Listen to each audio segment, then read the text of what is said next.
តោះតែមានសួរពុកម៉ែបងប្អូនខ្ញុំមិនសិនទៅចាក់គ្នាយើងហើយចូលខែក្តៅនេះពេញលេងទេតែពេញលេងទៅពេញលុយដែរសម្រាប់អ្នកគាត់រឯកជនតែសម្រាប់ជាងមិននៅតាមហូតែលពេញលេងពីវគ្គខែអត់បានដូចរកក្រៅទេគឺមួយថ្ងៃ4-5គ្រឿង4-5គ្រឿងអស់ថ្ងៃនេះពេញលេងដល់វិញមកស្អប់បេះដូងស្អប់កុំព្យូទ័រដូចស្អប់បេះដូងឯនេះចាំគាត់ថា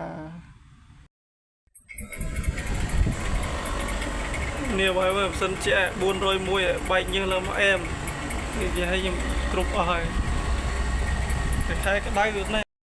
តោះជំរាបសួរពុកម៉ែបងប្អូនធីមម៉ាស៊ីនត្រជាក់គ្នាយើងជាងគ្នាយើងហើយចូលខែក្តៅនេះពេញលេងទេតែពេញលេងក៏ពេញលុយដែរសម្រាប់អ្នកគាត់រឯកជនតែសម្រាប់ជាងមិននៅតាមហូតែលពេញលេងស៊ីប្រាក់ខែអត់បានដូចរកក្រៅទេគឺមួយថ្ងៃ4-5គ្រឿង4-5គ្រឿងអស់ថ្ងៃនេះពេញលេងដល់វិញមកស្អំបេះដូងស្អប់កុំព្យូទ័រដូចស្អប់បេះដូងឯនេះចាំគាត់ថា